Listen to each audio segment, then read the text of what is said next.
What the hell? Well, just like straight in, just kick it. Let's go. Sorry. This guy just always just does that. Isn't that annoying? I don't know what you mean. You've got to get used to it by now, right? I'm and ready for this. I have no idea what you mean. Yeah, don't. He hasn't literally just jumped in and gone, what the hell going on? But then that's standard for Monday nights, and it's Let the Mayhem Begin. Welcome back, boys. It's been a couple of weeks. How have you been? Yeah, good, man. The Mayhem has definitely begun a bit earlier than usual. So yeah, it's going well. But yeah, man, I'm good. Gino, how you doing, my boy? Well, as you can tell from my background, I'm on a brick wall. I am up against a brick wall. It's bad. It's bad. It was not the greatest weekend for you, shall we say? No, not even close. Not even close. And I'm constantly keeping my eye on the comments and hoping that we'll see our friend come and join us, because I think that will be there'll be some tasty sort of back and forth if Peaches does come in. So where do we start, boys? There's been a bit of news in the Premier League. I suppose we should kind of talk about the elephant in the room, or the lack of the elephant in the room. And also, I called it. I was a little off, but I called it. Bye-bye, Eric Ten Hag. He's out the door. Ruud, Van Nistelrooy in temporary charge at the moment, but then they've gone and poached a guy from Portugal, whose name? Amaran. Yeah, he's a very good manager. I know Sporting have done a number of recent games on Benfica. That's all I really know. They obviously beat Benfica to the title in the Portuguese league last year. So Amaran must be doing something, Robbie. I see, personally, I feel like I have a lot of issues with what's happened here, but I'm interested to hear. I agree. Your boys' perspective. No, I agree.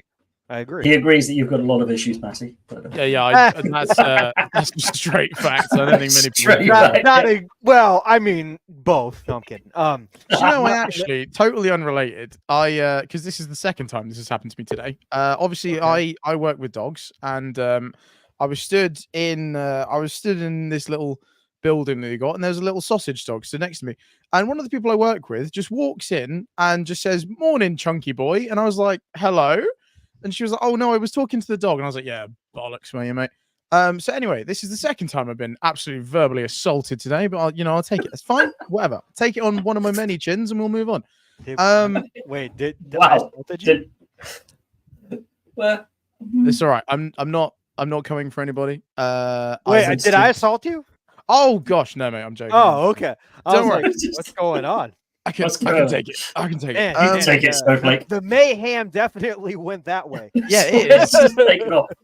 It's just through the roof already, isn't it? Under 2 minutes. What are your issues then, Matty? Let's start with one of your issues about threat of a punch up. I just feel like the timing is very weird, and I say that because surely if you're going to do this, you do this during, I don't know, this massive international break that we had. Yeah. Okay, you don't do that. So then he comes back, right, beats Brentford, which wasn't the most convincing result in the world, and then, loses to West Ham. And I get that that's not a big deal. And we'll get battered by West Ham. Yes, okay, fine. It's not good. And yeah, to be fair, they were 14th in the table, which, make no mistake, that is not good enough. Like, I love beefing on United, but to be fair, that's pretty mad. But you can't tell me that they were in that international break being like, right, listen, I'll tell you what, if he only gets 3 points from these next 2 games, he is gone. Like, the timing just seems so weird. Like, It's so Man United at the moment. That's what the timing is. It's just so indicative of the disjointed disarray that whole organization seems to be in. You're right. I know when I tongue-in-cheek said that Ten Hag would be out before the international break. If they were going to do it, you're right. That's the time to do it, because then he's, get the replacement in. He's got a couple of weeks before the next match. He's got time to kind of get in. This is now like knee-jerk panic, and it shows that it's a knee-jerk panic reaction. It's now, bizarre from that point of view. Bizarre also, I think, for going for who they've gone for. Yeah, okay, he's done well in Portugal, but he's a young, manager. He's not been around a number of, shall we say, big teams. He hasn't got that, he's no Ancelotti, shall we say? He's not won anything in big leagues. He's not been around. He's not got the scars and the bumps and whatever else to, the thick skin that he's going to need when he goes into United. Because it's a shit show right now. I feel like that's why the timing is also weird, right? Like the whole hiring with Amorim became this whole thing. Like I remember even the other day getting like a Sky Sports notification being like, "Oh, will he be announced as manager today?" And I'm like, surely you want this just done like as clean as possible, right? You want to be like, right, okay, old guy's gone, but the new guy's sorted. Like we've got it done, and it just felt messy. And again, I'm assuming that is part and parcel of when it happened, right? Because like the Premier League, the Liga Portugal is still going. It's still a thing, and he kind of even said that he didn't really want to leave Sporting right now, but he was kind of told by United it was either now or it wasn't happening. So it's just like, who do they think they are? It just feels messy, but also I totally agree, right? Like he's doing well in the Portuguese league, absolutely, and I have an appreciation for the Portuguese league, but comparing the Portuguese league to the Premier League doesn't really work. It just doesn't. Obviously, there are some big teams like Sporting, Porto, Benfica, Braga. There are big teams, but other than that, the quality does kind of fall off a cliff. And again, like I like the Portuguese league, but let's call a spade, right? Like you've got 4 teams that could be like, okay, they're good, solid teams. They've got European pedigree, fine. Other than that, not great. The drop off is pretty significant. But Gino, how are you feeling? You also sound like you're in a similar boat to me, I think. I mean, things continue to be a mess at West Ham. I mean, you're not we don't have a full squad either, and we have a goalie issue. So it's when you're down to Fabianski and Areola loses his job, that's not good. So, I expect West Ham to go out and get a proper goalkeeper in January, ship off Areola. I seriously think that this team is even on the verge, if we don't turn things around, and lose Kudos. I know Kudos is rumored to go to Arsenal and Liverpool. It's been rumbles about it in the press of the year. Of that 90 million release clause. And you know what? I'm okay with it, to be fair. I'm gonna miss him, but like it's not working out. It really isn't. And we have locked up Somerville. Hold on, we've locked up Somerville. So we did give Kudos a 5-year extension. I just don't think at this time and place right now that things are going to change. I think if Lipinegui continues to go the way it is, it's going to get ugly by January. We're not going to fight for relegation though. We're going to be a middle team. Of course, the goal of getting all these signings was to go to Europe. And I still think that should be the goal, but maybe not this year, maybe next year. But you can't also fault that we're missing Fulkenberg. Fulkenberg is that main guy that we expected him to be, and Bowen's supposed to be on the right side. We've done a lot of shifting. We've got a lot of injuries, especially Kudos, and the dumbass play from Alvarez. So there's a lot of things going on. Forest, prop the Forest. Forest are on a hot streak right now, and Forest, in my personal opinion, Forest, in my opinion, shouldn't be where they're at. They shouldn't, but they're playing really good football and consistent football, and they're buying into the system. Cooper and Chris Wood's playing out of his mind. So what has Chris Wood stepped in recently? I don't know. So they're on a hot streak right now. They're on a hot streak. And okay. DJ have not been good since Moyes left. Yes and no. When we won Europe, we were on a hot streak.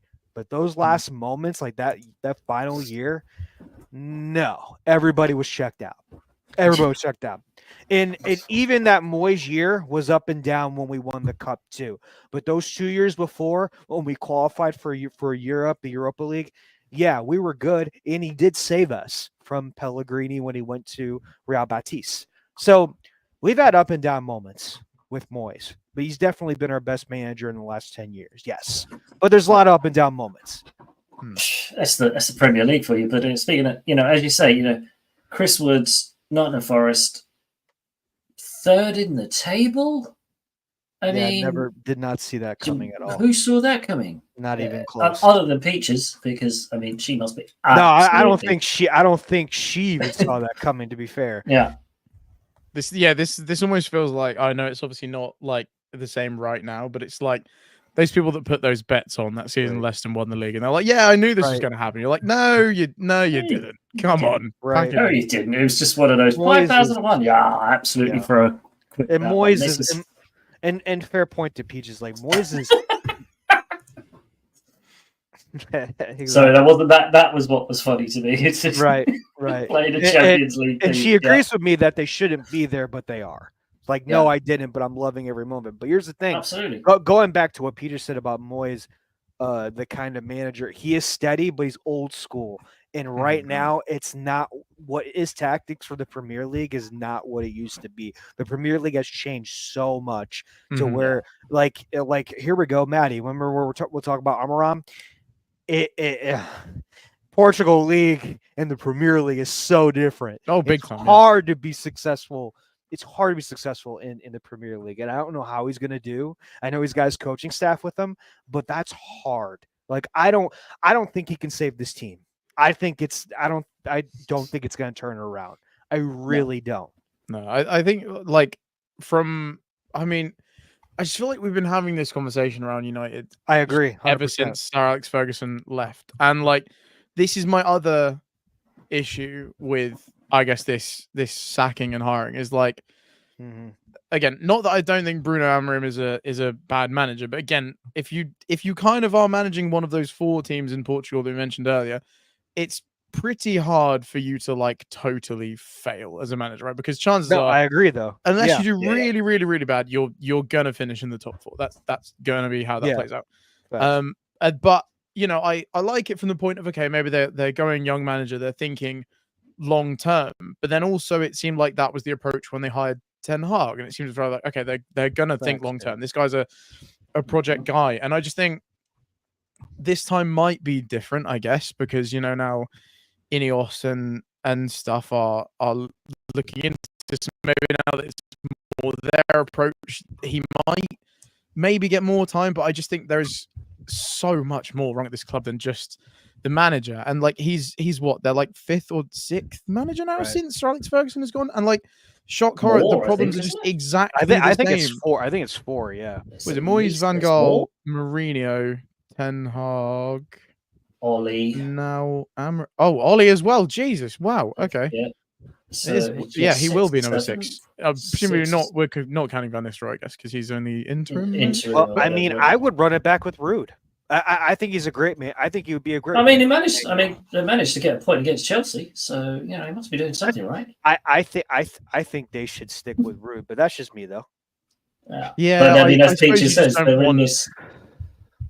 you just don't want another Ole Gunnar Solskjaer scenario, do you? Where like, I don't know. Like I just lives off the I legend. Just don't think the manager is the problem. I genuinely think no. The manager is definitely not the problem. It's you could be the organization as a whole is the problem. It's like the Dallas Cowboys. Yeah. Goodness, get onto that on a different show. We'll invite you on the third. We'll get you on the Thursday show to talk about Dallas Cowboys. It's true. We like a good Cowboys dunk. That's all right. Yes. Yeah, fair. Whoa! That's not catching strays here, Matty. Chelsea last season and Chelsea catching strays. No, you're right. I think that organisation is dysfunctional. The ground is literally falling down around them every time it rains. Like half the roof comes down. It just, everything is wrong at that place. It does need to be. Maybe, and in a weird way, maybe the fact that Alex Ferguson is actually leaving his ambassadorial role as well, so he's properly retiring now, might give Ruben a little bit more leeway, some freedom to kind of go in and go, this is all shit, tear it all down, rebuild it. And as you say, if they're going in for the project and they're giving him a long time, they have to expect, and the fans have to be the fans should be aware of the fact that what that means is that for the next 4 years or so, United are going to be where they are. which is kind of lower to mid-table, maybe flitting with the top half, but they're going to have to strip it all back and start again because half that team doesn't want to play or don't want to play with each other or play for the manager or whatever else. It's just a mess. And then, it can't just, as we said, it can't just be the manager. They're on their 6th or 7th manager. They just seem to be the fall guy front up for what is just a failing organisation. The Glazers obviously are not putting any money into it whatsoever, so therefore they're just like skimming money off the top. And any money you make is made from transfers. You've got to keep selling to buy, to sell to buy. It's bad. That's what I mean. I just think sometimes you kind of have to take that pretty stupid amount of pain. Like, I'm not comparing this situation to Chelsea because I know that Chelsea isn't back and this season could easily just fall apart. But look at the absolute tire fire that we had to go through the last like season and a half since Clear Lake and stuff took over. And like, it's starting to get better now. And again, I'm fully aware like we're 4th, but it's only 10 games in. I know this could easily fall apart. So I'm not saying like the job is done or whatever, but sometimes you just have to take the rubbish and just sit in it and just be like, do you know what? This is where we are. This is years of damage, or in our case, like 1.5 billion of overspending worth of damage. And now we look really stupid. Like sometimes you just have to take it and be like, do you know what? This is where we are. This is not going to be a good season. It's not going to be fun. We've done this to ourselves. Let's actually just sit and figure this out rather than just thinking, okay, quick fix. Everything is going to be fine. Like, I hope he does well. He seems like a young, aspiring coach, and I don't want this to just like ruin his career because I'm fully aware that's my concern with it. Do this. But I just don't think it will. Like, not. I think it could very much ruin his career, and I don't think this is just like, okay, everything's better now. I don't want to be that guy. Like we said, it's been the same issues for the last like 10+ years now. Like, it's not just a one person fix, and it's never going to be after, like Peaches said, the years and years of damage and neglect that this club has gone through. Glazer, and like, like, don't get me wrong, it like, to be fair, I won't lie. I find it kind of funny when things go horribly wrong for them. Like, of course I do. My childhood and going to school with... I mean, that Peaches sums it up perfectly there. It's just that if you're not a Man United fan, that is how you feel about them. That is. I mean, even DJ even has a good point. And I was going to bring up Barcelona and even Real. I was going to mention even Real Madrid at times. Yeah. And AC Milan. You could even say them too. So like, I agree, both of them. Yeah, big time. They classic. I mean, when you were talking about that, just a second ago, there, Matthew, that the pain that Chelsea had, it reminded me of the absolute hideous years that Liverpool had under Hicks and Gillette when they were literally fleecing Liverpool and almost took it to the administration, and they were just like fleecing it. And then FSG came in and went, "This is a mess, guys. This is a mess. Be prepared. This is going to be a good couple of years of just." Stabilization, and we're going to have to kind of strim off. Fortunately, I mean, that was back then, and you look at it now. It was a long time ago now, and they got their young coach in, so maybe the United board and Ineos and whoever is making those, and hopefully somebody is making the decisions now at United, because I think that's been their problem, is that there's been no footballing brain or football and anybody there making a decision. So they've just kind of flown from one to the other without really knowing a strategy of anything else. Maybe they've got that now, but it'd be a shame to see them languish in the doldrums for 3 or 4 seasons. I'd be really upset by that. I can tell. You sound distraught. Distraught for that. Nice shirt, by the way. Thank you. Appreciate that. I don't care. What? Don't care that he's wearing a nice shirt? Or... No. Nice shirt. I don't care. I don't care. I don't care that United are on a rebuild. He's still suffering from the weekend. I thought it was a Liverpool shirt. Is it a Liverpool shirt? Yeah. Oh, it is? Okay. Yeah, then I don't care. We're good. Oh, wow. Yeah, exactly. And the teams, as DJ says, the teams in Spain are doing it. They know that they're big players, they're good players, will get sold, and the bigger leagues will come and get them, or in Spain they'll always go off to Barcelona. Portuguese clubs are very good at this. Like, because the more I've kind of delved into my new Benfica lifestyle, I did not realize quite how many like genuine suits around the world. Sorry, that was your Benfica lifestyle. Yeah, that was a bit of a weird Sorry, way Matty. of Matty, that's a weird way of calling High Wycombe. That's so very strange. Yeah, I'm bringing Portugal. To I said High Wycombe. All right, listen. This is Benfica. I don't really see the problem. That's it. That is the name of the podcast this week. The Benfica lifestyle. Oh, don't do this to me. Don't meme me for the title. Maddie, I love you, bro. That's beautiful. I'm glad somebody does. But yeah, I did not realize quite how many like genuine like superstars of like world football all used to that have gone like mate. If they kept their 11 from like 10 years ago or something, their even squad sporting, would be ridiculous. Even sporting. That's what I mean. Portuguese clubs are literally the kings of just developing people from nowhere and then selling them for like stupid amounts of money. I don't really know where I was going with this. I would say Spain and Portugal. I wouldn't. Yeah, I would say both. But I don't. Yeah, I mean, you do. It used wonder to be whether Italy. or not, it used to be Italy. I would say, but not anymore. You wonder whether or not Amarin's going to go into United and then be like, all right, okay, so we developed these. And now he's realizing they're the team that go and get these players. Right. They're expected to then go out and buy these players that are already kind of refined, but also on the pathway up.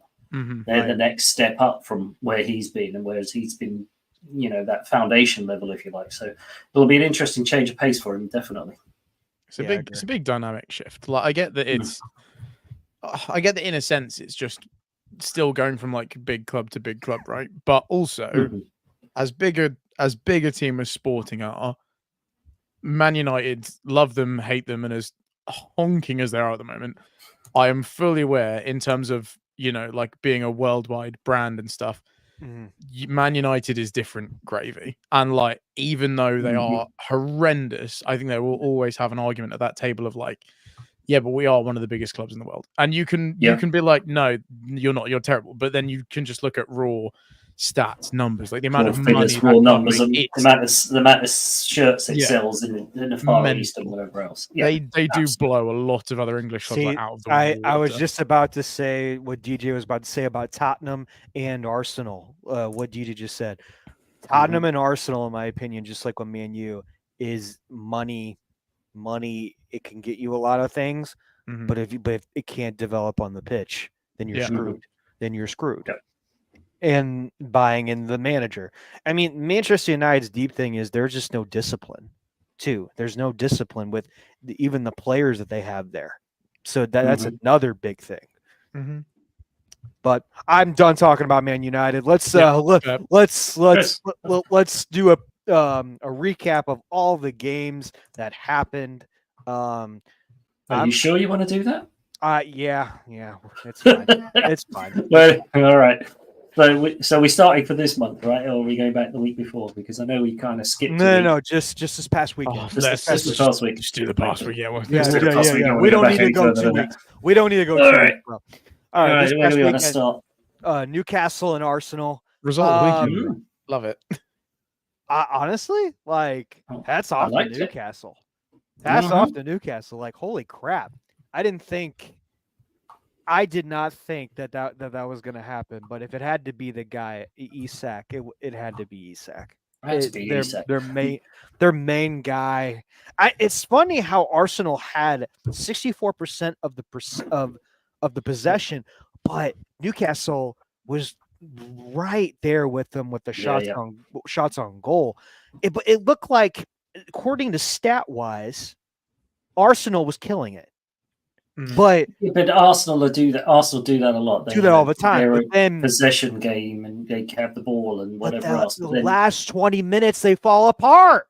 Like, what is wrong with them? Yeah. Or they get frustrated. The first 12 minutes, though. The first 12 minutes, Isak sent a message. Yep. So the table and then just hung on. It was so weird though, because Newcastle United have been poor. The run of form wasn't great. They were, dropping points left, right, centre. They got to win midweek in a cup game, which obviously just even though it's a cup game, gives you a boost. It was a big win. So they obviously, the feel-good factor kind of carried into it. Arsenal, I mean, St James's Park is not an easy place to go and play anyway. You know, as a venue, it's quite intimidating.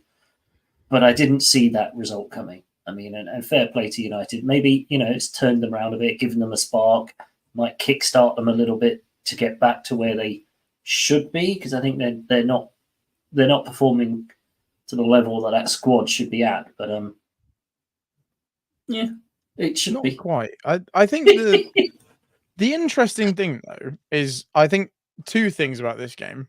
Firstly, you're totally right in terms of possession and stuff. This looks like Arsenal dominated this, but I just feel like Newcastle were just efficient. Like with what possession they did have, they just used it well. Like you said, they have exactly the same amount of shots. Arsenal had 1 shot on target. Newcastle had 4. And considering like Arsenal's time of possession is more than double, to only get 1 shot away on target that's pretty shocking. That's not good. Also, speaking of form, if we're purely looking at league form, now bearing in mind Arsenal are now down to 5th below Chelsea. Mad. And below Nottingham Forest, let's just call that. And below Nottingham Forest. Mad. And Newcastle are 11th. If we're just looking purely at, like, I don't know, let's take a small sample size, like the last 3 games, okay, bearing in mind, Newcastle's league form is currently better than Arsenal across the last 3 games. Arsenal, loss, draw, loss. Newcastle, loss, loss, win. It's not great, but it's better than Arsenal. Like, Arsenal are in a bit of a rut right now. And obviously it's early in the season, right? But looking at this from like a pure perspective, they're 5 points behind City now, and they're now 7 behind Liverpool. Like Arsenal are in a moment, and it's not going their way right now. Yeah, and that was what got me. That was what I thought was big with that Arsenal loss. Was that's the chance now to open that gap at the top. At the time, I thought the two at the top, because obviously Arsenal dropping points there. They were already, you know, they were clinging on to the tail of City and Liverpool. But by losing that game, it opened the door to then kind of go, actually, that's quite a big gap at the top already. 10 games, it's only 10 games in, and we keep saying it's only 10 games, etc. No, but it by the 15. But Yeah. listen, by 25 games, if you don't have it together, it's not going to go well. 10's just another step to 15. Like it's gonna get worse before it gets better. DJ brings up some great points. The depth is an issue. The results when you lose to Bournemouth and Newcastle and dropping points, like those are teams that are steady and going to be in the middle. So that's very alarming if you're Arteta right now. And the question is, guys, is Arteta fit to be the manager? No, but like the highest expectations, guys, though, like for the biggest stage that this year is your year, right? This year's supposed to be your year that you could take and go above Man City. I mean, we're almost 25 games in, and it's like, is that mad to say? I do think DJ's got a good point in that. I don't know if it's true though. No, and he's right. I'm not saying he's wrong. I'm just saying that is it. I don't know. I think that's harsh. I think you'd have to give him some time in the bank for how close he's come over the last like 2 years. I also think the squad is young. Like I think DJ is totally right here, but I think also I suppose you could look at it as, I mean, to be fair, you could look at it as a failure right now, because I hate them saying this, but I do think the Arsenal project is very good, and they're definitely on their way to something. And obviously they're having a bit of a blip right now, but they have built a squad well. But I suppose then you do have to look at it on the flip side, that it would be ignorant to say that they haven't spent a lot of money on this team in areas, and should the squad maybe be better beefed up than it is right now. But I also think but as it going an all-in year, though, you know what I mean? Like this is I get all-in. that. I suppose you've just got to think like this whole. Obviously, Liverpool are looking very good, but Slot is still new. So is is this going to be a permanent thing? The wheels could still fall off of this. City also lost, and they are without Rodri for the entire season, which has got to be a glaring thing for them. So it'd be bad for any team, right, to lose the Ballon d'Or winner. Yes, he's just been voted best player in football. And now he's hobbling around on crutches. So he's going to be a loss. Exactly, they can't get over the line. Exactly, DJ. So I don't think it's lost yet, but I feel like the longer this kind of blip therein goes on, I think the more questions like that are going to start to pop up. Because well, that's why I want to put that question out there, because it's 10 games. There's 20, 25 is when you wouldn't know. But even though it's a great project, but if it's an all-in year and you're having trouble right now, we're in November, gentlemen. Yeah. Like you're almost into December. Like, is it? I don't think it's time to blow things up yet. I still think it's a good project, but as Arsenal fans have been screaming for years, right? They've had good teams, and this is a team that you're supposed to take over to Man City, even though Man City is still up there. It's always going to be number one. You're always going to try and get over that, but it's that type of expectation that the media, fans, in the whole Premier League has put you on that pedestal. It's like, can you deliver? And the thing is, from a Liverpool perspective, it's nice to see another team going through it, because how many times I agree. Beaten the doors off of everybody and still come up short because City have just been that good. How close we scored, like, I can't remember the year it was. We still didn't win. It scored like 98, 99 points, and they still beat us to the league title. It's like, you got to at some point, and then it did happen. I think we had 2 or 3 years like that, and then 1 year where we just like, fell off. I think we missed Champions League. I think we finished 5th or 6th that year or something. Right. Where it was just like, after 2 or 3 years of really trying hard and coming up short, emotionally, it's draining on the squad. And yes, it's a young squad at Arsenal, but 2 years of being close and not getting anything can take its toll. And, Peter's right. If it's a massive drop-off, then the question should be asked. If it's just like, oh, we were so close, and we take a consolidation year, if you want, where they sort of stop think top 4, get, and not push so hard, then maybe, But I think, he's building something. He's got the fans behind him. They're enjoying their football. They're enjoying the way he's getting them playing. So I think he's got plenty of rally points. But if he doesn't get silver, the results, if silverware is not forthcoming soon, the grumbles will start.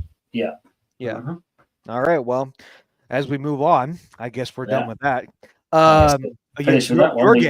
Your game. Liverpool versus Brighton. 2-1. It was This was an interesting game. I watched this game. Like, I was very edge of my seat. Yeah, it was not great, and then suddenly it was okay. It was one of those, first half Brighton were all over us, and he had to make some changes, and he did make some changes. So fair play to Slot for making some changes, but it needed Anfield. It was an even game. It was very even. We knew, I think almost knowing that Arsenal had lost put a little bit extra pressure on us to kind of go out and win, because then it puts us this far ahead of them. But just the first half, disjointed a bit, passes going left, right, and centre and all over the place. And then for 10, 15 minutes in the second half, with a few changes and a few tweaks, we got it together, scored 2 goals, and then suddenly it's like, oh, this is comfortable. And that's what's interesting with Arne Slot, and what seems to be happening is this process and the way they want to play is kind of coming through. And then they have 10 or 15 minutes where they just kind of everything clicks and it suddenly goes really well. And, we'll probably get onto that in a minute.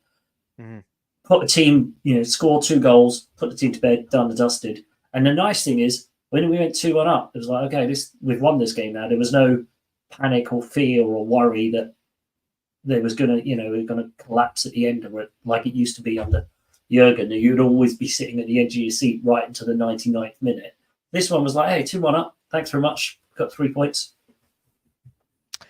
It was okay. So this game reminds me of like, you have a good club when you can put in the 70 minute, 80 minute, when you have the depth. Like, I saw this coming that Gakpo and Salah were going to score eventually. Like, they were just knocking at the counterattack.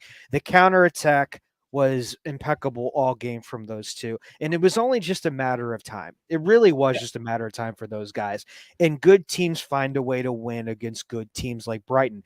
But like DJ said, the form was poor last 20 minutes. And not only that, like, Liverpool, they were sloppy in the beginning. But like I said, good teams find a way, and Liverpool found a way. When you have a guy like guys like Gakpo and Salah on your team, especially with Diaz, the way he's been assisting lately, and the way Nunez is in his form, I wasn't shocked it was as tight as game as I thought, but eventually it was always going to knock on the wood. I think that they were going to find a way to win this game. Maddie, what do you think? Yeah, this feels like an important victory for Liverpool, and I feel like I keep saying this every time they reel off a result. Every game's important. Yeah, 100%. But I just feel like the way in which they're doing these, like Gary said, it wasn't a good game by them by any stretch, but also that is what championship winning teams do. You need to be able to eke out that result even when you're clearly not at it, and even if that is down to your opponent having a lapse in concentration and you just being like, okay, this is our moment, we get them now. Being able to recognize that and have that moment even when you've been playing not fantastically for the other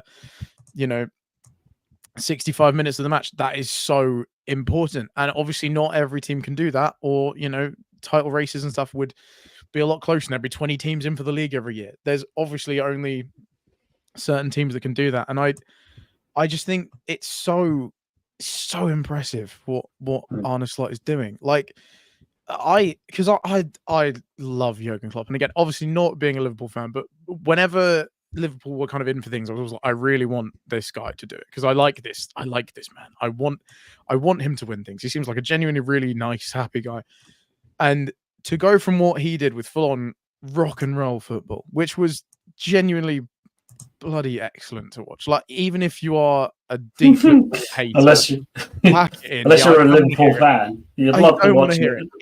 It's unreal to watch. Even like some of those Chelsea-Liverpool Cup finals, I know Chelsea were normally on the losing side, but they were some of the best games of football I ever watched in my life. Like, they were so fun. Like, they were just unreal. So to go from that to being so calm and composed and just quietly going about your business and getting it done and not even having a real transition period, just going straight in and doing that and it just working, I think is so impressive. Like, I cannot understand that enough. And I know people are going to say, well, he inherited a good squad, blah, blah, blah. I also don't really want to hear it. Like, yes, you did, but you have to get them around to your way of thinking. Exactly. That's why it's different. That's why it's different. I agree with you 100%. So impressive. Yeah, and you're right. I mean, yes, the squad was there and it was a good squad and whatever else, but as you say, you go from a squad. But it wasn't developing though with Klopp at the last year though. The last year wasn't though. Yeah. It got to a point and it was like, okay, and he's come in and he's tweaked it, and he's, and as you say, to get the buy-in as quickly as he's got the buy-in from the players to suddenly go, okay, we can still do the high press, we can still do some of that, but we could also do that transition quick to this possession passing game and see games out. It's very impressive. Manchester United could never. Manchester United, no, they could never. Southampton getting a first win, bottom of the table. 6-pointer, big game down the bottom. Oh, Everton. Poor Everton. Oh, Everton. Oh, Everton, what are you doing? Oh, dear. I mean, that's a big result for Southampton. I don't know in the grand scheme of things how much it'll have an effect, late towards the end, but that could I'm still very scared about this Southampton team. It's their first win and like their first points in however long. But, I've been scared about Everton lately. I mean, the way Everton keeps getting out, I just think right now, it was just the momentum totally switched. That's the thing. Yeah. And Armstrong was there at the right place at the right time, and he made it happen. To be fair, he made it happen. So it's one of those things where you can have like people around him. No, he made that goal happen. He said, "Fuck it." And I'm going to score. And that's exactly what we did. Sometimes you got special players like that to be like, all right, give me the ball, or no, I'm going to get the ball and I'm going to take over. Sometimes you have special players like that. And Armstrong, that's exactly what Armstrong did. And that was, and fair play, 85th minute, tight game. And Everton have been just got the relegation zone. It was a tight bottom low team game. It's tight, fighting for your life. So I liked every minute about this game. Yeah. I have fair play, as you say. You know, maybe in the long run, Saints will still go down, but it's a nice for them to get the win. Everybody would love that. Everybody wants that. Everybody wants that. The team that I mean, these guys just can't catch a break. Wolves again get pegged. Oh yeah. Man, what's going on there with Wolves? Still without a win. Dude, it's bad. Still, a thrilling. Oh yes, they're on the back end of a thrilling draw, or this. It's like, come on. When are they ever going to? They finally got a point. They finally got a point. Yay! But against the Crystal Palace team. Yeah, it's like this. That's one of those ones I was looking at going, Palace at home. Surely now this is the one that they get. They finally break this hoodoo, and it just seems that they just can't get out of their own way. And they just can't get a lead, and they can't hold a lead, and it's worrying now because you're saying they're 10 games down now, so almost a third of the season. Mm-hmm. They are 6 points off of Everton in 16th. Mm-hmm. That we talked about it a few weeks ago. There's already a bottom 4 mini league starting to form down there, so Everton probably not quite out of it yet. But if Everton get one more win, and the rest of those guys don't, there's that mini battling league is going to happen down there. It's a bit. You look at it and think Wolves should not be there. One of those teams that you look at. I agree. And we say this all the time. There's always one team that's like too good to go down, too good to be in that situation. But they're just getting no luck whatsoever. They shouldn't. I do feel like they're in a bit of a tough sitch this year. I feel like because they have been very good for like a number of years, and I think the job they did last year was really good. But I was just about to come on to this.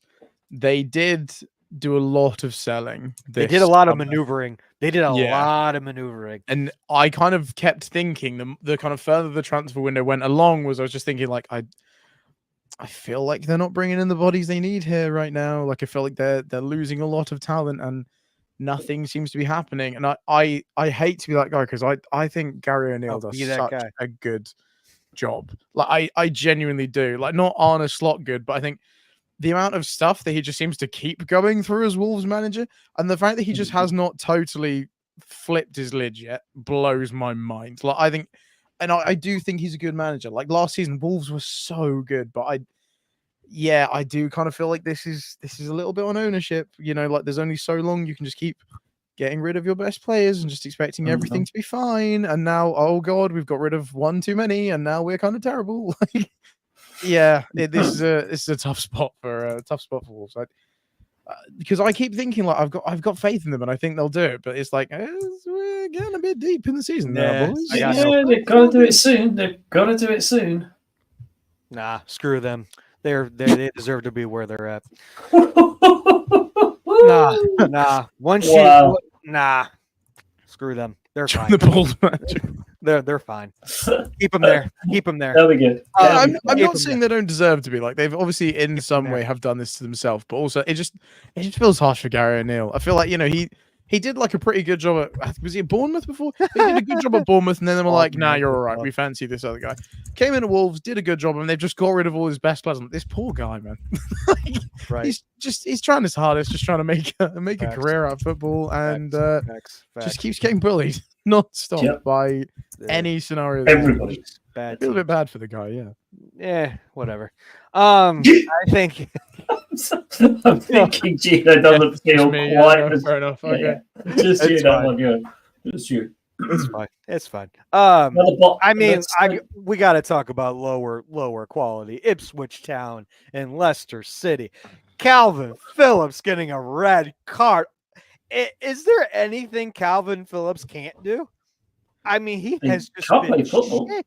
He's just been shit since going to Man City. Like, I thought he would turn his club around with us when he was here. Yep. No, it got just broken. I mean, he went to Man City and got broken. Just broke him in Man City. Absolutely destroyed. Destroyed him as a footballer. Go to the championship and figure it out, dude. Like, I go to the league. Go to League One. He's not even championship material right now. He's bad. It's just respect the League One. I love it though. I love it because I feel the same way. But also, did you see Leif Davis's goal? What a cracking goal! Yeah, Leif Davis. For a left back, a cracking goal that was. But yeah, they just unable to hold on. I mean, IU. I mean, talk about heart. Talk about heart. I mean, it was a hell of a run, hell of a game. That you can't underestimate though Leicester, and I've been saying that since the beginning of our show. Leicester's going to find a way, and they found a way to get this tie. Ipswich Town, they just got too high for their britches, to be fair. I mean, they did dominate. She's saying something for a team in 18th.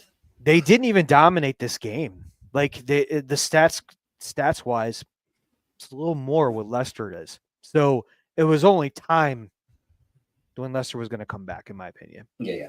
They were never comfortable at 1-0. Definitely not. Right. So for sure. It's always riding their luck and hope to kind of get to the end. Right. Is how I saw that happening.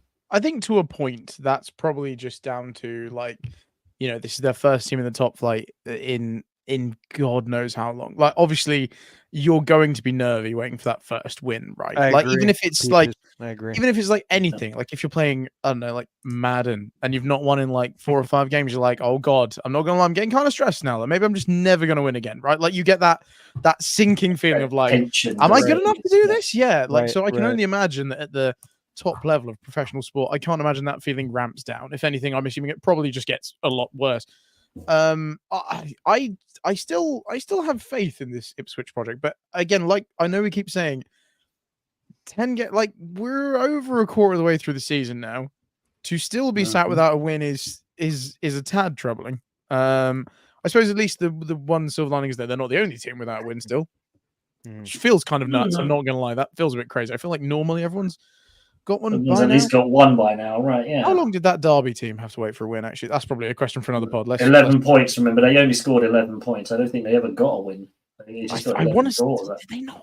Surely they. I swear they. No. Yeah, but this feels like a different thing. But yeah, surely. Yeah, surely it must be. That's tea and crumpets. Yeah. Sorry, this is something else entirely. Yeah, I still do like this Ipswich team, but yeah, they kind of threw this one up the wall, didn't they? Really? Come on. It is. Yeah, they did. It is what it is. So yeah, it is what it is. But I mean, Gary, I'm putting this to you, bro. Yeah, Bournemouth, Man City. Bournemouth, Man City. As if you could not get 2 more like polar opposite football clubs in the world, by the way. How crazy was this weekend? And then that happens? Yeah. That Bournemouth, whose stadium is smaller than Little Wycombe Wanderers' stadium, just up the road, by the way. Championship build stadium. Mate, it's not even championship. Wycombe Wanderers won, really? And our stadium is bigger. It's mad. And then you've got big boys Man City, money. Who I genuinely roll into town. I can't believe it. I was stunned. Mental. I was stunned. I was sat there thinking, it didn't look like it was undeserved either. No. Props to Bournemouth. We talking about? Yeah. Like, it was an even match game, even according to stats. Like, Man City has more stats in this game, but like even with 2 yellow cards for Bournemouth too. There was no red cards. I mean, the pass accuracy, the shots on goal, targets, shots in general, the possession. I mean, dude, the Man City should have at least had a 1-2-0 at least. Like, this is absolutely bonkers. I don't want to be that guy because I know no team. Maddie, you're going to be that guy. I know I need to stop saying that because I know no team. Just lean into it, man. Just you're that guy. You're that guy. Go on. But I obviously know that it is no team's like God-given right to just win a game, all right? And no team just deserves to win a game because of who they are. But also, I feel like at this point, with the manager that City have, with the money they've spent, etc., etc., etc., surely at this point, a loss to Bournemouth is just unacceptable. Yeah, agreed. Period. Like I agree. Surely that has to be the case. Gary's either frozen or is just looking at me very passionately. I don't really know. No, he's frozen. He's frozen. He frozen. I just feel like at this point down the road, especially when like so early in the season, I get they've lost Rodri 100%, but surely a loss to Bournemouth is just unacceptable. And like you said, they still dominated possession again, just based on the stats. It looks like it was kind of like a Newcastle jobbing. It looks like Bournemouth were just efficient and were good at just getting the ball forward, getting shots off. I mean, in terms of passes, City almost doubled it. They got 600 passes off with an active 90%. It's not as if this team wasn't doing right, but Bournemouth just got the job done. They clearly just did what they needed to do. Yeah, but also they didn't have an answer for Evanilson. They had he was all over the pitch. Yeah. They had no answer. And I'm not surprised that he got that goal in the 64th minute. They had no answer for him. This is Man City better come back out, and I mean you could tell they were missing Rodri a lot. This is the only thing I think though. Because I know we all fall into that assumption of like, City will just turn it on when it gets to the back end of the season. I genuinely, and I don't just want this to be like, he's just hot taking or whatever. Right. I do not know unless they go out and make some splash move in January or something for someone else who's going to dominate that midfield. I don't necessarily know if they do have that turnaround, because I think if you look at the stats from the whole time Rodri has been there, the stats of City with Rodri and without, they are two polar different teams. Yeah, exactly. It's crazy having a team that is, I was going to say that dependent on one player, Cole Palmer, but it's nuts. Like having a team that's been as successful as City, and then you all of a sudden take one player out, and it's like, oh my god, like this team is unrecognizable. And obviously, like we said, Rodri isn't just any ordinary player. For those of you who have been living on a rock, he did recently win quite a prestigious footballing award, so he's quite not deserved. I thought Vinicius deserved it, in my opinion. In my opinion, I kind of think it was better, but I think I'm more just angry at how Real Madrid acted, to be fair. Like, yeah. Well, that was ridiculous. Yeah, but I thought Vinicius deserved it, in my opinion. I understand why it went to Rodri, but also fair. I don't think anyone could like if Vinicius had won it. I don't think anyone could have been like not deserved. Like, no, I agree. I agree. Yeah, like flipping a coin. Yeah, literally. Yeah. But I don't know if City do have this turnaround moment. Like maybe they do. I know this team is obviously littered with ridiculous stars all over the field, fully, and no one can argue that. And I suppose when you've got people like Haaland, Foden, when you've got all of the ridiculous amount of riches they have, you can never say they're truly out of a game. But I think without Rodri, that midfield is so imbalanced that the team just falls apart. And like we know that Guardiola systems thrive on the team being balanced and everything working as one, and the team working in a certain way. And all of a sudden, if you take one of the most pivotal people out of that for the entire season, by the way, he's not just gone for like a little bit, just a couple of weeks. He gone. That feels kind of scary. Not that I think it would do City any harm to lose the title for the first time in like 25 years, but you know what I mean. It would. I think this could be worrying, and I don't even know who you look at and think, that's the replacement we need in January. Like, I don't think anyone is even remotely on Rodri's level. I don't think there is anyone close to it, is there? No way. And it's interesting. Will they inevitably turn it on and not lose from December until the end of the season, like they do and have done? And you think, well, maybe not, because Rodri has been so integral to that, and he's popped up with some key goals in some of those long runs that they went through. Literally the Champions League winning goal. Yeah. So he gets it done. He gets it done. So maybe him being out could be the chink in the armor that everyone's been looking for and going for. So it could be the time. This could be the time to pounce if you're a team that's been in around there, Arsenal, trying to get the chances done. This might have been your opportunity, but you've blown it already. Well, let's see There's more. one other game. Let's see more of it. So yeah, for me, I guess Forest and West Ham now. We've kind of skirted it for long enough. Rip the Band-Aid off. You guys got the bed. We shit the bed. That's it. That's just not even it. I mean, that's not even it. Listen. I'm just gonna say this. Peaches has been very respectable. She's been very good. She's been waiting for this. Peaches has been very respectable throughout this whole process. West Ham are a top club, and Forest has a great history. And now Forest is kind of becoming one of those teams of like a Leicester City now. Like, can they be that team just like Leicester City's year to get to maybe even win it all? I doubt it, but like that's how their form is playing right now. And how can they be a top 5 team, top 6, top 7 team? That's absurd that we're talking about that, but like the way that they've been handling the business lately, like I know it's 10 games in, but right now it's crazy on even cakewalking over West Ham. And even the West Ham's issues, because we do need a starting goalie. Lipinigi is still not getting the respect out of his players. He keeps switching up the damn lineup. Like we've been in a back 5 the past 2 games. It's like we just got used to a back 4 with everything else happening, and it's understandable with the injuries. The depth on the bench is not that great either. So I'm not surprised that West Ham lost, but I am surprised on how we lost. We didn't even give them a good game. So it's becoming to terms that West Ham are going to be good in the second half, because that's what we are. West Ham's always good in the second half. But right now we're in that figuring out frustration mode, and tops out the Forest. Forest did their thing. And at home. Didn't think they would win at home, but they did, and props to them.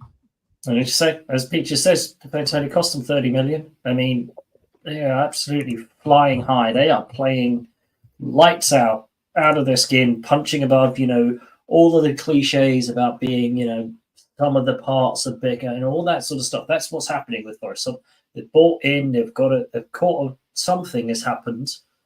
They've suddenly bought into the process that Cooper's brought over, and it's working for them. And, maybe it's just the golden touch that Chris Woods has got right now, or he's, as I say, what's he stepped in recently, because everything he's touching is going in the back of the net right now. And you got to fly high. You got to just roll with it.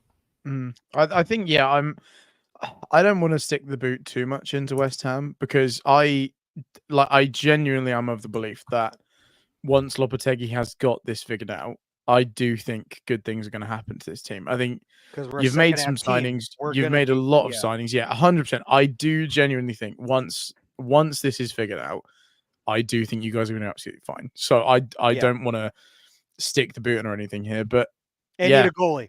And we need a goalie. Yeah, so maybe some more things might be needed. But I just think fair play to Forest. Like I feel like you see the production that they get out of some of the players. I mean, obviously, namely like Chris Wood is like an obvious one, because the production that they're still getting out of Chris Wood in the year 2024 is pretty nuts.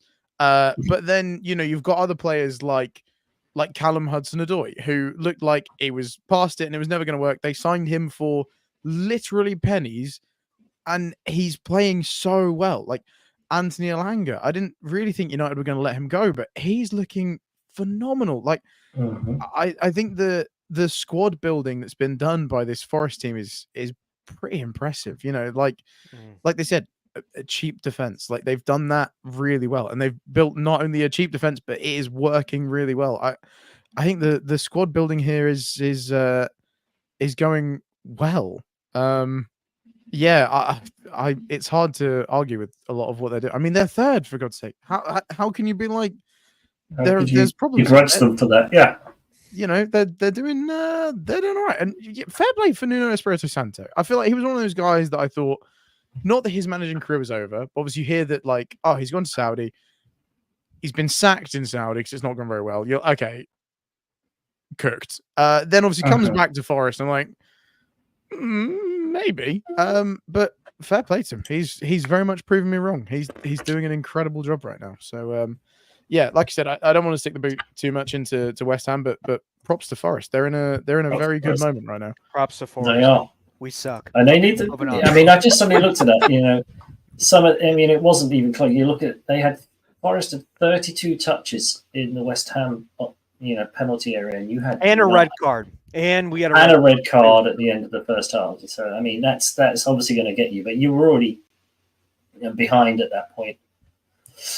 Yeah, not great. But is it the wake up call you needed? Is it maybe, or is it the no? Another performance like that and potentially Lopetegui's the next one out the door? The wake up call. I'll talk about this in a bit. Let's get through this because the next game is going to be a wake up call. So let's talk about Tottenham and Aston Villa. Yeah. Talk about a bully fest. I don't know what happened. Listen. I think in my personal opinion, watch out for Tottenham. I'm dead serious. Ant has got this team to a whole new level.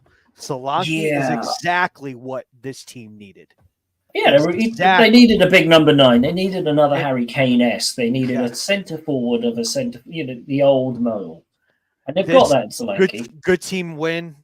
Young squad. Great teams cover. What? Well, they're a young team. I mean, when you look at the ages, right? No? Am I wrong? Yeah. They're not old. I mean, they've been interesting. I probably missed something. Yeah. But yeah. So Tottenham is flying high. I mean, Aston Villa, in my personal opinion, this is one of the worst losses for them this season. Already, not a good loss. Not a good this loss. is not a good look. They need to figure it out. Bad.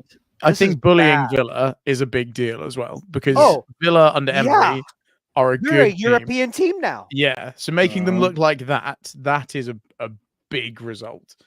I suppose the one caveat, and again, always willing to dunk on Tottenham, that's never a problem. I do agree that is a statement win. However, if we just rewind to match week 9 for just a brief minute, winless Crystal Palace 1, Tottenham 0. See, this is the thing. This is why Tottenham annoy the heck out of me so much. And obviously, I love it. I get great enjoyment out of it. But bullying Villa, making them look silly, amazing, fantastic result, absolutely. Gifting Palace their first win is when people stop taking you seriously, right? Like they have these massive statement wins, you're like, God damn, and just figured it out. And then they have these moments against Palace, you're like, there they are. Yes, Spurs, exactly. It's exactly what Spurs are going to Spurs. So I totally agree. This is a big statement win, but there's just something in my mind that I'm like, I can't take them seriously. I can't do it. Because there will always I think it might be slightly different though. This time I think this is a different team in my personal opinion. Lads, don't do it to yourselves. Come on. I'm certainly not getting sucking in, but I think having Son back, I'm not. Yeah, a massive difference. Thank you, and that's exactly what I was going to say. Thank you. It's almost like we're on the same wavelength. It's terrifying. But yeah, he's a massive. I never agree with you. No. See, here's the thing, though. I think that we can both agree too is this team has the lineup. This team has the depth. Is it all going to be? It can Ant get this team to a place where are we going to keep calling it Spursy moments, right? So I think now is the time to where if this team keeps going the way they're going and going into December to what they're going to do in January, then maybe it could be a new tune. But right now, that's a statement win. I totally agree. Yeah. Also, if you told me that next week they would lose to Ipswich, I would believe you. Like I agree with absolutely. that too. I agree with that too. Yeah, totally calling an Ipswich win. Yep. They'll obviously just have to keep improving on this. And yes, obviously, if they get to a point and they can keep this up, then yes, again, even I would have to be like, okay, fine, maybe. And to a point, I do agree with that. To be as much as I hate Tottenham with a burning passion, See, I do like Big Ange. I do like Big Ange. I'm not gonna lie. I like he just seems like a funny, regular, down to earth guy. Love him. Other than that, I hate everything about this team. But yeah, I mean, fair play. Like I said, bullying Aston Villa and making them look like that when Unai Emery has proven that this is a damn good team. That obviously takes something, and that's definitely not something you can just be like, shoo. Yeah. That's obviously something. All right, Matt. Talk about your Man United and Chelsea. Go ahead. Yeah, I mean, I can't help but feel disappointed with a point. Which, if you'd have told me at the beginning of the season, I'd be disappointed with a point at United. I agree. I do agree with that. Totally agree with what Peter just said. Same as Newcastle the year before. Absolutely, yeah, exactly. I don't think teams realize how much. And it happened to West Ham too. It happened to West Ham too when they were in the Real World League. Yeah, Europe has a hangover issue, and if your squad not deep enough, you suffer for it the next year. Yeah, big time. But yeah, I mean, to be fair, I suppose I'll take a point. I have to. It's the result. I can't do a lot about it. It's done. I'll have to take a point. But I'm okay with that. Like, obviously, United. I would say got that bounce from Van Nistelrooy, but that didn't really seem like the case. But I felt like the biggest storyline that seemed to come from this was the atmosphere. I feel like a lot of people were saying how it was just absolutely dead at Old Trafford. Like, that's all I've seen on the Sky Sports football account is them absolutely saying like, oh, it felt like a COVID game. And I was like, Jesus Christ. Wow. Was it that bad? I was like, oh damn. But yeah, I mean, at a point, I'll take it. I can't help but feel like, based on it was a trap game for Chelsea. It was a trap game because with Van Nistelrooy, the change. Fired, of course, it would be before Chelsea. Yeah, absolutely. Yeah. But so, to get a point out of it. Yeah, I'll take a point because I feel like if we lose that United win, then all of a sudden that's a thing, right? And it's like, oh, there we go. You lost to a guy. Can't even. Yeah, exactly. So a point. I'll take it. That's okay. Again, as much as I love beefing on United, they obviously have some ridiculously good players, including Bruno Fernandes. Love or hate the guy. He is a footballer and a half. Yeah, no, same. Not gonna lie, I think he's one of the most dislikable footballers ever. But goddamn, I don't like him, but he's a great player and he's a warrior, and he would do a lot better on a different team. 100%. He will be a star on another team. But yeah, I mean, a point at Old Trafford, I think even when United are in the moment they're in, you can't sniff at that. Like I said, we probably should have done better. And going into this, based on how both teams were looking, I would have said this was a win for us. But a point at Old Trafford, I'll take it. Like I said, I'm still very much in that bubble of like, okay, Chelsea are in the top 4 right now. I'm not necessarily expecting us to finish there. Like I'm buzzing we're in the top 4 right now, but I know how volatile this Chelsea project is, and just because we're in like a nice little space right now, I'm used to this. I'm a Chelsea fan. I know how this goes. Right. Like I'm not getting comfy. Like I'm okay with where we are. If we drop off a bit, totally fine with that. If it stays like this, totally fine with that. I know what being a Chelsea fan is like. Yeah. So I'm happy where we are. All right, I'm going to be honest, Maddie. I'm going to be honest with you. Your team shit the bed, and I'm going to tell you why. Valid. Your team shit the bed because when they scored 4 minutes later, you guys decided to wake up. Yeah. Not only that, your stats are way better than Man United's, and you still tied. I cannot believe you guys should have won at least 3-1. In my opinion. I think this is not a good look for Chelsea, but it's not like hope is lost. You're in the top 4. Celebrate that and hold on to that as much as you can. Yeah. But as a team, this is a bad team tie.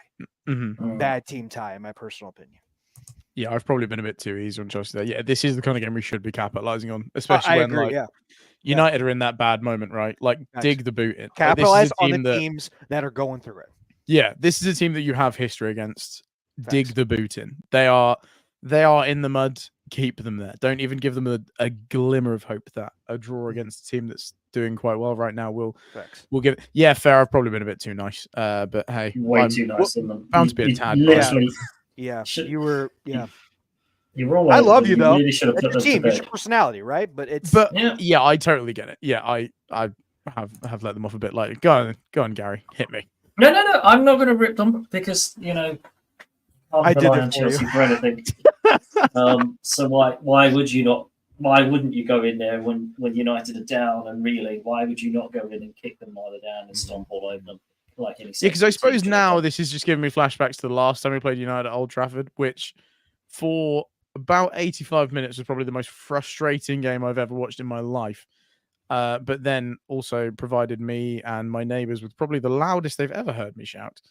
So I suppose a 1-1 draw now is actually quite disappointing. Yeah. Okay. Well, now I'm sad. Moving on. Good. Excellent.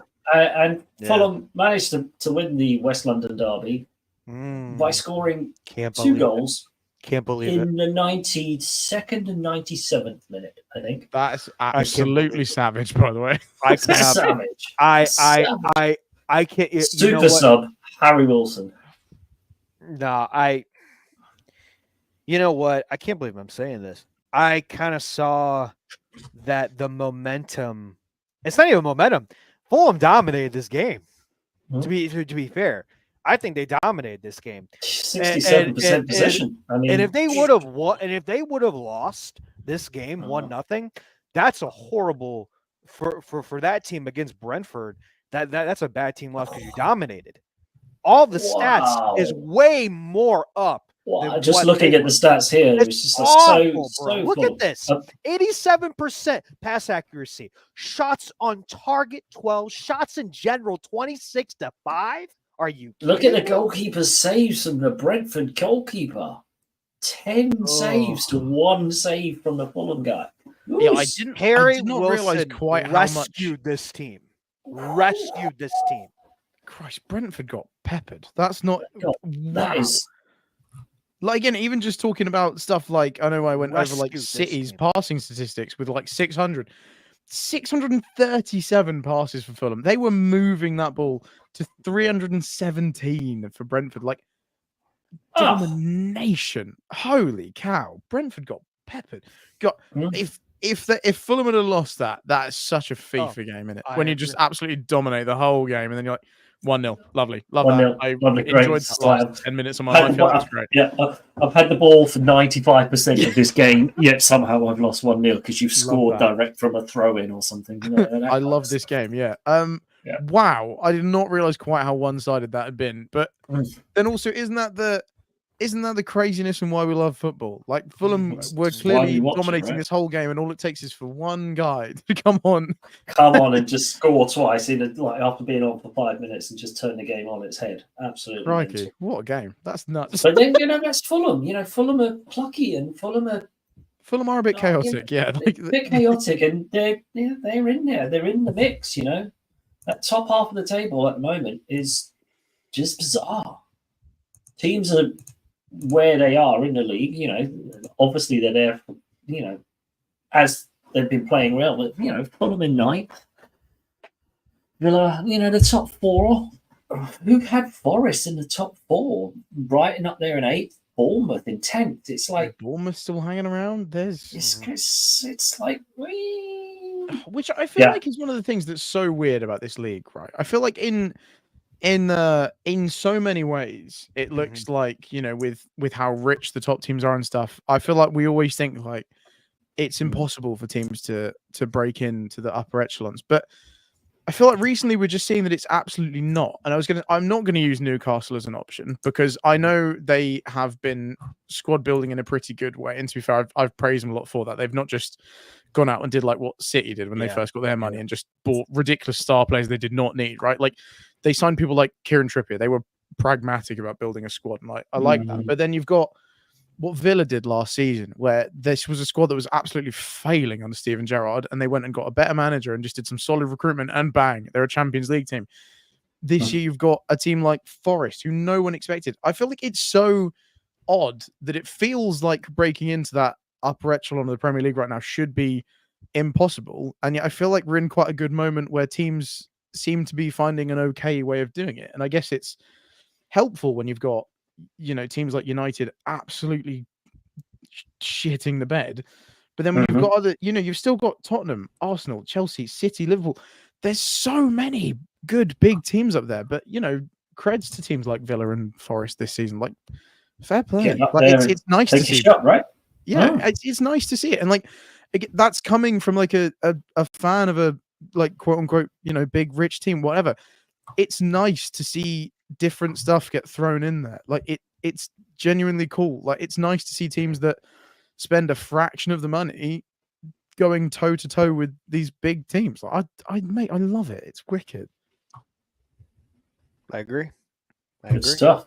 Good stuff. All right, Shall we look ahead for this week quickly? Yes. Let's do it. So, early kick. There is no early kickoff on Saturday. Yeah, That's interesting. they're all at weird times. They're all at my time, 9 a.m. Yeah, so, weird. Waited for Jurgen to go, and then they got but then they gave Liverpool Aston Villa an 8 o'clock Saturday evening kickoff.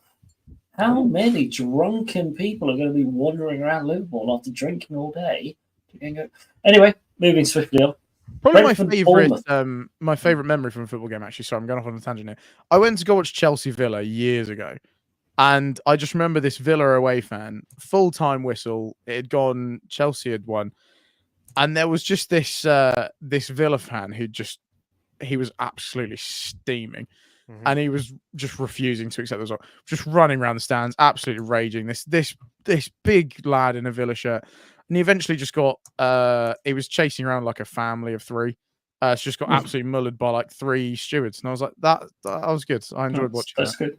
I hope he's having a good evening, wherever that man's up to. I hope he's enjoyed it, wherever that man is today. I hope he's enjoyed it. I hope he's having a good time. Anyway, sorry, crack on. I just needed to get that one out there. Random memory you just popped in. That's I'm on the pod. Couldn't do it without you. We all want to. Right, where do we want to start? Should we start at the top? Brentford, Bournemouth, the Battle of the Bees.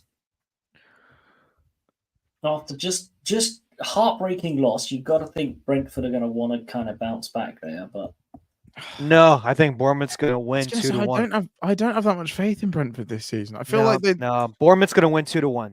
They're going to give it to the early goals. They're going to have dried up. Yeah, I kind of back Bournemouth for this as well. No, they're going to keep going. 2-1. Yeah, I think so. After that win against City, I think they're flying high. Yeah, I think Bournemouth take that one. That's true. That's got to be a confidence booster, right? It's got to be. You got to beat Man City. Come on, you can take on anybody. That's the biggest you can get. We talking about? Yeah, but then we're talking ourselves into that's the biggest you could get. You get so fired up to play Man City, and then you go, that's only Brentford. Do you get too big for your boots? Yeah. Yeah, but it's all about how they come back. Yeah. Yeah, I like what Bournemouth are doing right now. I do like Brentford as well, but yeah, I think Bournemouth will have this done. I'm kind of inclined to 2-1 as well. To be fair, 2-1. Yeah, I think it sounds like a good result. Fulham Palace. Well, we should say right that Fulham will walk away with this. And Crystal Palace, the way that they're at the bottom of the table, it is a derby, and derby games are always big. I think Fulham will win though, 1-0.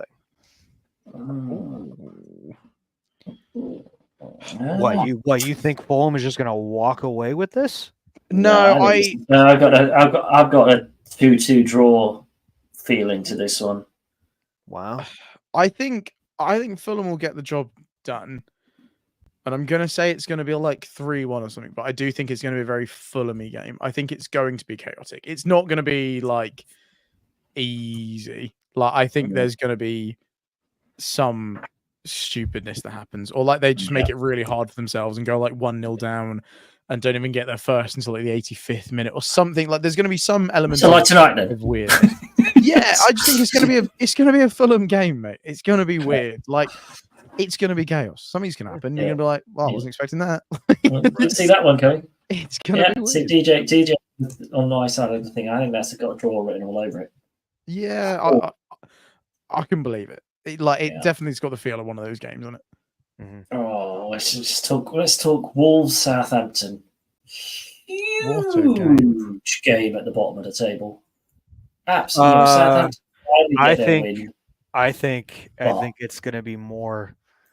I think it's going to be more failure for Wolves, to be fair. And I can't believe I'm saying that because I don't like Southampton at all. So this is, but I hate the Wolves more. So Southampton, all right, 1-0, Southampton. Just based on level of hatred you're getting. Armstrong does it again. Armstrong does it again. Genuinely backing Southampton in the Prem feels. I can't believe I would ever say that in my life. I can't believe you. Southampton can't be favourite for it. No, Wolves turn that round and batter Southampton 3-0. I think. Finally get over the hump. Get a couple of goals ahead. So I really want to back Wolves. I really do, but I just know. Because it happens every week. Another draw, DJ says. Something heartbreaking will happen to Wolves, and it'll be like, oh my god, they've gone 1-0 up in the 150th minute, but it's offside because of something that happened 45 minutes ago. Something stupid will happen. You'll get somebody sent off for a complete kicking the ball away from a. Gonna go for it. I think Wolves squeak out a 1-0 win and get their first win, but I think it's gonna be like a slog fest. I think there's gonna be challenges just flying in because there's two teams that need it. I know, tooth and nail fighting for points. I know Wolves probably need it a touch more right now, but Southampton again, if they lose this, that is not a good look. You've only just got your first win, but then if you lose to one of the only remaining teams that doesn't have a win, then that straight away puts that downer back on the team. So. Absolutely, I think this is going to be an absolute slogfest of a game. It's going to be the last game on Match of the Day, that one. Yeah, I think so. But West Ham Everton. Wee. How are you feeling about this one? Who? West Ham Everton. Well, according to one of the West Ham correspondents, failure to produce a convincing performance at home against Everton on Saturday could be the last straw for Lopetegui. Sullivan and our GM are kind of at the wit's end, and it's not looking good. So basically, if he doesn't perform for Everton, he might have a few more games, maybe 1, 2, 3, 4. When's the next international break? I don't know. I don't remember. To be fair, I don't. Doing it again. But Lopetegui is. He's on, and that's a 2 week. That's a 2 week break, isn't it? Yeah, and you know what? According to Richard Keys, it's like, and I'm not really a big Richard Keys god. I was going to say, I don't using him as your terms of reference. I hate Richard Keys, but he said that we brought this on ourselves. I don't think we brought this on ourselves, but he's like Frank Lampard. I'm like, no. Get out of here. But no, it's kind of I kind of agree. I don't know if I kind of agree with this. That's on the last stage of it. But I did say that if it's not producing soon, that something is going to happen. I don't know what that's going to look like. But yeah, if you don't win against Everton, I'm going to be alarmed. To be fair, there's going to be alarm bells are going to be ringing there, right? Especially the way Everton started. They've eaten a few points, but this should be one of those statement games where you put Everton to bed. But as DJ says, you win 2-0, it's easy, it's done. You have no struggles. But if it's not, West Ham is going to do what West Ham does, though. That's the thing. You don't know. Your next games after that is Newcastle, Arsenal, and Leicester City. That's a hard stretch.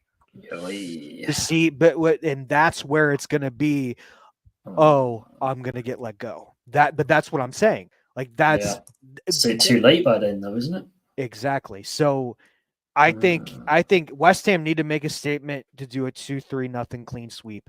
But I think this is going to be a more like a 1-0 West Ham. Yeah. See, I'm just looking at that. There's like a week gap. I think it's probably cup games or something. So you play this weekend and just a couple of weeks off. But then that's it, right? Then we're into December, and then the games are literally every 2 or 3 days at the beginning of December. So you cannot be changing your manager then. If you're gonna do it, you have to do it this week.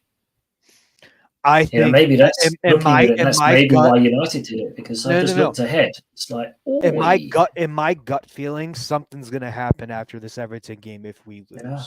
That's my gut feeling.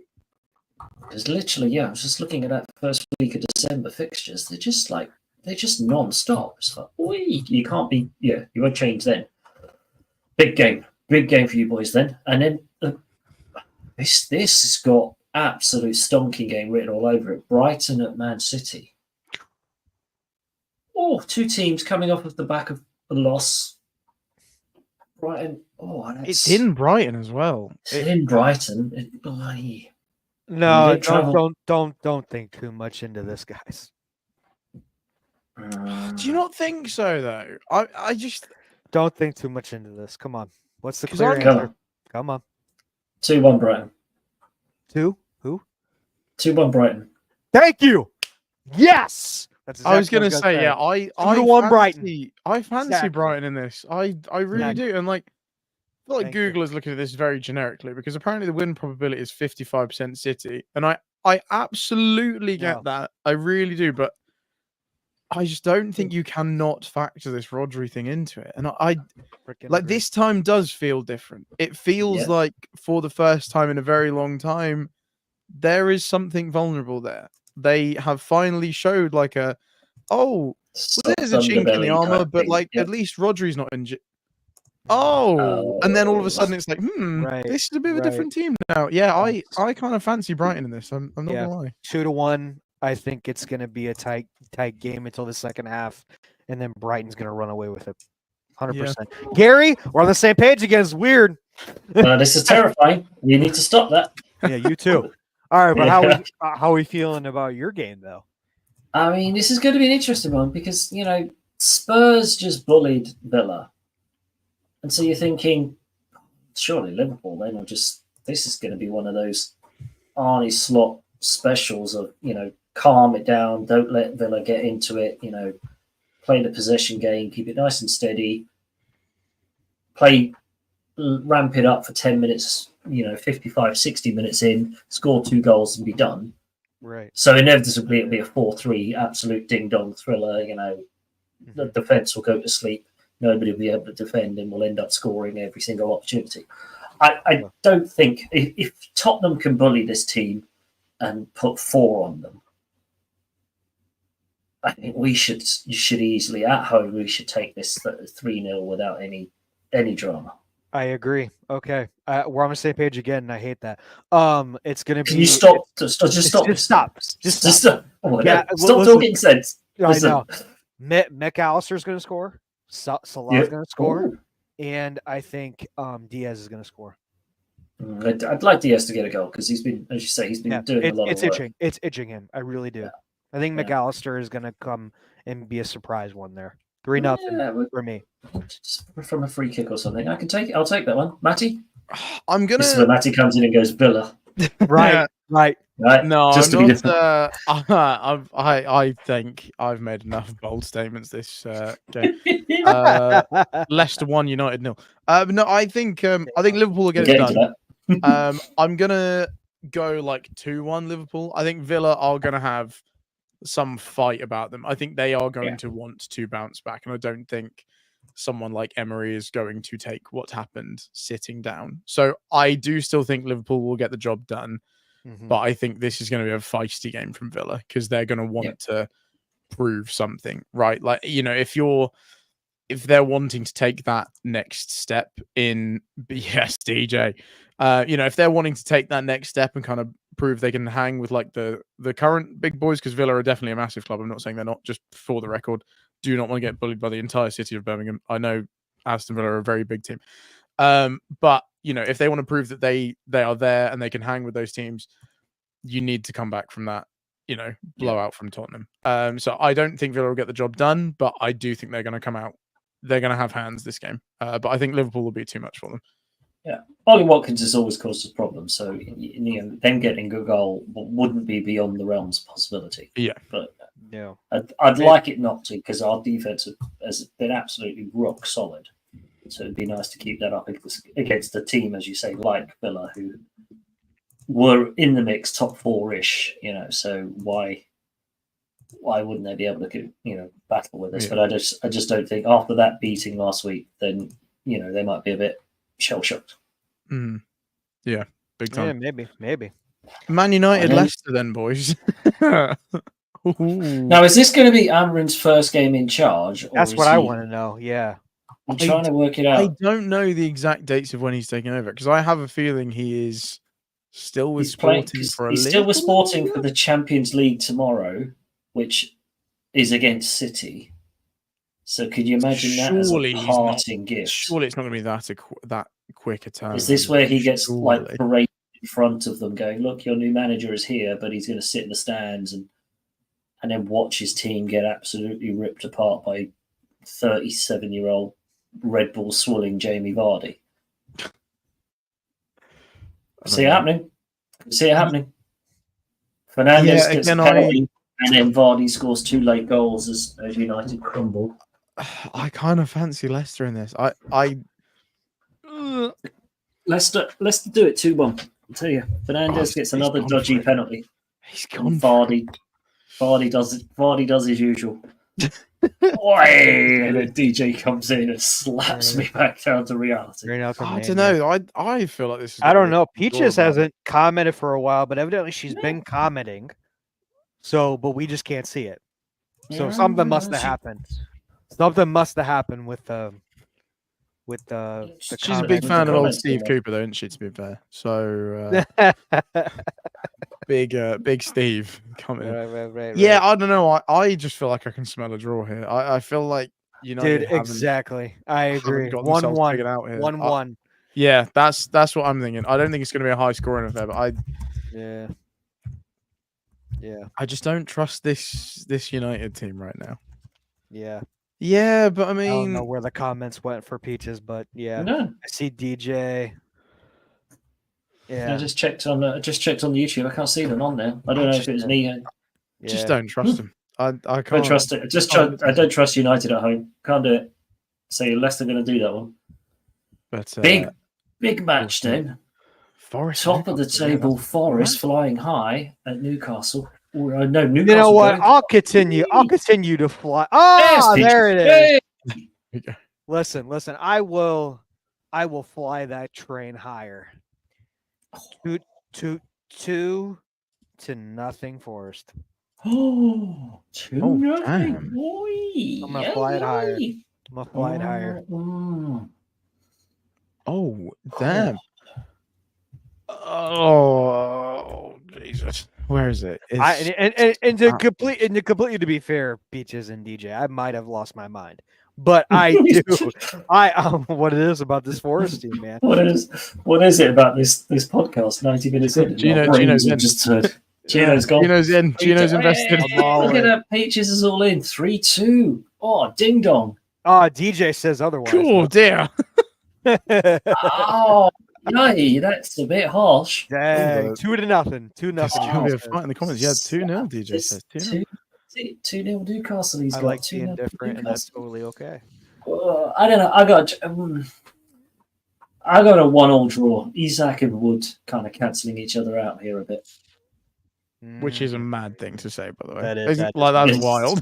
That is wild. So it's wild to think that's probably, and both teams will probably be either slightly disappointed but also happy with it as well. Let's go for it. I'm in, which probably means they're going to lose. Which probably means it'll be a 3-2, like Peaches says. I think Forest will do it. I think Newcastle. Sorry, Peaches. Yeah, sorry, mate. You're over now. Let's go. We're the curse. Plummet down the table now, mate. I've made some stinking calls recently. Like before I went to the Benfica Stadium, right? Yeah. They had won the Portuguese league title for about 5 years in a row. I go to the stadium. buy a shirt. They get slapped by Porto 5-0, the first ever game I stream of theirs, and they lose the title for the first time in years, mate. I am the biggest curse in sport. You shouldn't have said that. You shouldn't have said that. Now it's finished. But no, I think Forest will get it done. Peaches, I'm really sorry. I'm sorry for when they inevitably now don't. But we will done it now. Yeah, just enjoy it. Just enjoy it. All right, so Tottenham Ipswich, right? I'm going for it. Ipswich get their first win. Whoa! Going for it. I just think it's no. It's going to be the most Spursy thing ever. I promise you, it's going to happen. I'm going. I understand, but damn. No, I'm all in. I'm all in. I am all in. No way. I mean, Tottenham's going to win. I am all in. Yeah, but also, like, if Tottenham win this game, who expected them not to? You'd be an idiot expect them not to win this. Yeah. If Ipswich win this, they're going to be absolutely buzzing. And it would just be the most Spursy... Nah, mate, I think this is just pure hatred for Tottenham coming out here. Wow. Yeah, dude, I'm going higher. Spurs 5-0. Absolutely. Solanke gets a hat trick. Brutal. Let's go. I mean, they should. When you look at the table, you look at Ipswich not winning games. No. That should be where you end up. No, the only thing, the only thing that's a good thing for them is Phillips got a red card. That's going to boost them.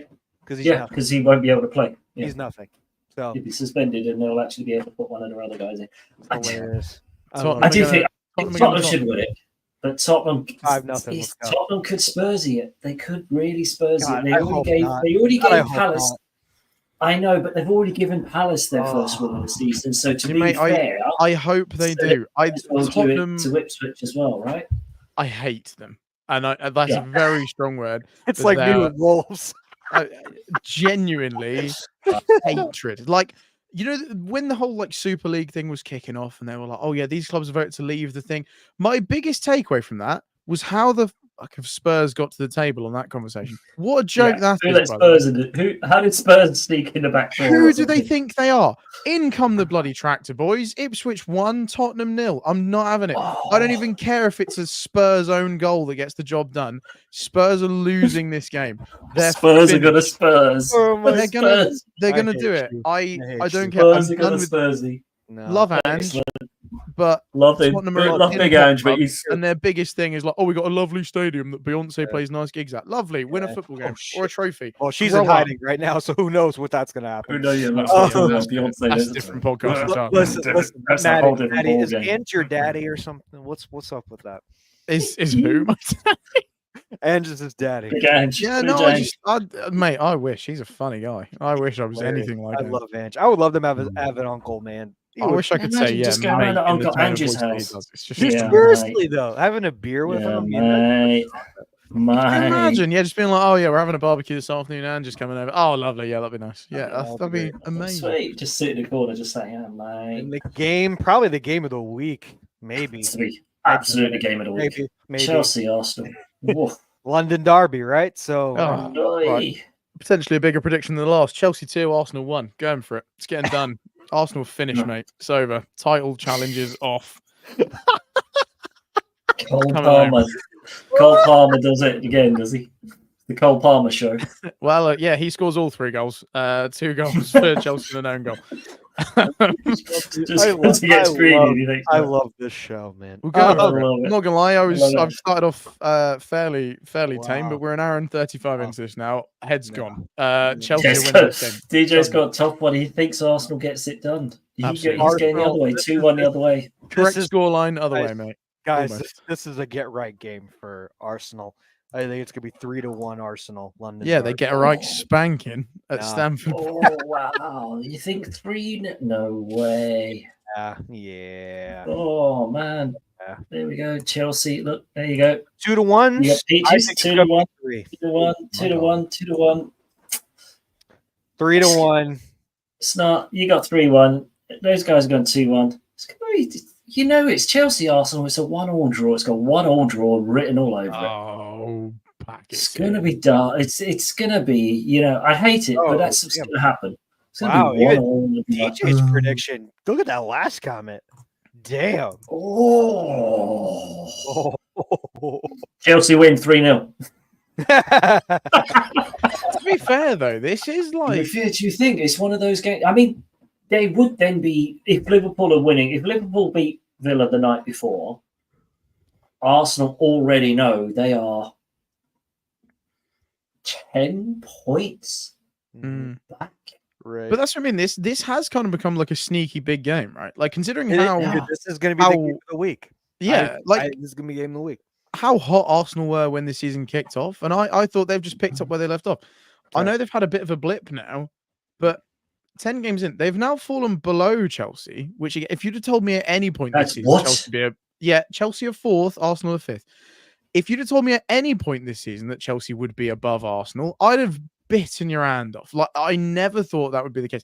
So if Chelsea now capitalize on this and get a big 3 points, or essentially a 6-pointer, but if they take 3 points from them, gain 3 points, and kind of consolidate that position, that's not a good look for Arsenal, man. That's not, like, we've been a shambles for a hot minute, and I get that this season is going okay so far, but I still don't think it's that good of a look to lose to Chelsea right now. Like, we've been a banter club for a hot minute right now. So that's why you got one good player and a couple of other guys who run around in a blue shirt every now and again. Damn right. And it's working. Arteta, that's not out of the question. No, hold on. He could also get in his own head, couldn't he? Yeah. Exactly, but that's what he does. Yeah, Arteta does get in his own head. Well, okay, but to be fair though, Peaches brings up a very good point. If you knock Arsenal will never deserve it. Disagree. Move on. What? Oh mate, if any team deserves to get a title over City, it's us, because they've bought the last 5 championships for their 115 charges. If any team knocks them off, it's the team that's been pushing them all the way. It's not some seat your pants come by lately team that just for the last year and a half have looked good. It's a team that have consistently battled and made the league worth being watched for the last 8 years. Mate, have you ever spoken to an Arsenal fan? Like, just Arsenal is bad. What? Matchy. But Liverpool are too. By the way, DJ is I think DJ is an Arsenal fan. So. Oh. Well, I'm surrounded by really bad Arsenal fans where I'm at, so I that's a thing. There you go. And you didn't. Dan Kroenke, also, St. Louis. So that's awesome. All right. Also, you didn't need to specify that you're surrounded by bad Arsenal fans. You should have just said Arsenal fans. Why? All right, because saying they're bad Arsenal fans. That Arsenal fans are just bad. To be fair, DJ Big Love, you do actually seem like one of the more balanced Arsenal fans I've spoken to. You do. know you have an Italian last name. That's nice. Mamma mia! Some of the Arsenal fans I've spoken to. Oh my gosh! See, that's where I'm coming from, though. And the fan club here, for St. Louis, it's bad. Like, they are just obnoxious all the time. So that's just me, though. That's never a good line when that comes out. I'm not mad. No, just frustrated. It's like your dad. It's like your dad or uncle telling you, "I'm not." Yeah, mad. that's never good. I'm not mad. I'm just disappointed in you. It's just just in the heart. It's just in the feels. Yeah, Liverpool fans can't help that. They're a worldwide brand. They've got the history. That's why it's the same as United. Liverpool fans, they are worldwide fans because of the history. Arsenal have no history. Right, look. Which fan base is the most annoying is an off-season podcast, all right? We can do that. We can do that another time. DJ could get into that. You got the best of everything. I'm not gonna lie. I feel like we've been quite silent over here, but Chelsea fans do not cover themselves in glory a lot of the time. I will not lie. I always feel like it's a very small group, but the group that do make it onto the news are never there for a good reason. I normally they're not. That's true. Normally not. Same as the West Ham fans on the train on the way back from Nottingham, apparently. Yeah, absolutely horrendous. Yeah. Which part? Football fans are all terrible. There we go. We're all hooligans. We're a bunch of idiots. We're all really. awful. Hey, and that's the look at us. An hour and 45 minutes. Yeah. And the message of today's podcast is featuring lifestyle. We're all horrible. You're going to have fair fans and good fans, and you're going to have insufferable idiots. So like there's everything in a fan base. It sucks, but Peaches nails it there because it's always the vocal minority. They get the news, they get those headlines, and they are the minority, but they are unfortunately the loud minority. Yeah, boys. DJ means it too, though. I feel for Arteta. He means well. That's what DJ's saying. Yeah, 100%. Yeah, don't know what happened with this guy on Twitch. It's just a viewer bot. I don't think we'll bring that one up. But anyway, boys, an hour and 45 minutes of absolute random rabble, as per usual. Love it. Love you, boys. Love you, boys. Love you guys. We've earned the title of the show today. I think we've done a good job. We have definitely done the title of the show. Peaches, DJ, loved you guys in the comments. Thank you guys. Really appreciate it. Come back next week. Come back next week where maybe it won't be an hour and 45 minutes. So, oh, Gino, I didn't tell you. You'd have been so proud. We were doing it around the NFL, an NFL around the UK show, and I used that before the thing kicked off. I was so I thought, it's Gino a Jets thing. Proud. It's a perfect thing. It's a perfect timing the way he did it. But boys, it's been great. Until next Monday, enjoy the football. Stay safe. Thanks for watching. Cue depression.